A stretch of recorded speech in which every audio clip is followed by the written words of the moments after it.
नमस्कार, अभिलाषा's किचनमध्ये आपले खूप खूप स्वागत। तर आज आपण ताज्या हिरव्या वाटाण्यापासून वाटाण्याचा खरडा बनवणार आहे। तर खरडा बनवण्यासाठी इथे मी 1 वाटी वाटाणा घेतलेला आहे सोलून, 10 ते 12 हिरव्या मिरच्या, 15 ते 20 लसूण पाकळ्या, चवीपुरते मीठ, 1 पळी तेल आणि 1 चमचाभर जिरं घेतलेलं आहे। तर सुरुवातीला आपल्याला वाटाणा परतून घ्यायचा आहे। त्यासाठी कढईमध्ये मी 1 चमचाभर तेल घातलं आहे आणि त्यामध्ये हा वाटाणा आपल्याला परतून घ्यायचा आहे।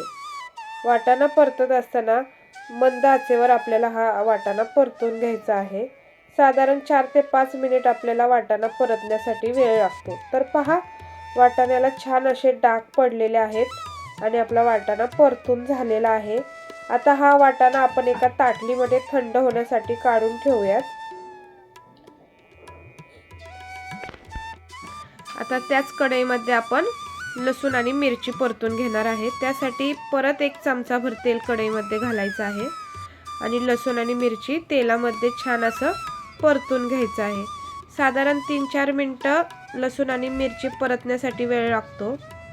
आता पहा, लसूण आणि मिरची व्यवस्थित परतून झालेली आहे। आता ह्यामध्येच आपल्याला जिरं घालायचं आहे, म्हणजे जिरं सुद्धा छान तेलावर परतल्या जाईल आणि अगदी चवीपुरतं मीठ घालायचं आहे आणि मिनिटभर परतून झाल्यानंतर आपल्याला हे थंड होण्यासाठी काढून घ्यायचं आहे।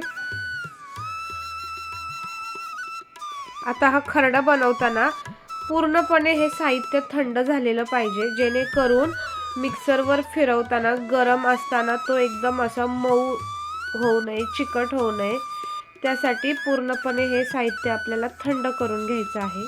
आता ह्यामध्ये थोडीशी मूठभर कोथिंबीर घालून आपल्याला पल्स मोडवर हे जाडसर बारीक करून घ्यायचं आहे। तर पहा, अशा पद्धतीचं आपल्याला इथं जाडसर ठेवायचं आहे। तुम्ही मिक्सरच्या ऐवजी खलबत्त्यामध्ये बारीक केलं तरी चालणार आहे। आता आपण हा खरडा तेलावर छान असा परतून घेऊयात। त्यामुळे काय होतं, खरडा आहे ना रूम टेम्परेचरवर सुद्धा 3 ते 4 दिवस आरामात टिकतो।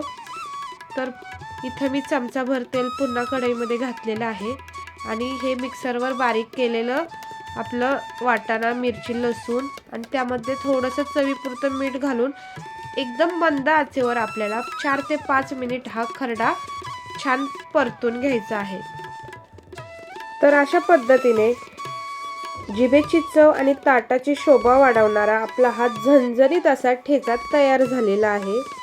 तर हा ठेचा तुम्ही प्रवासात नेऊ शकता किंवा तोंडी लावण्यासाठी म्हणून खाऊ शकता।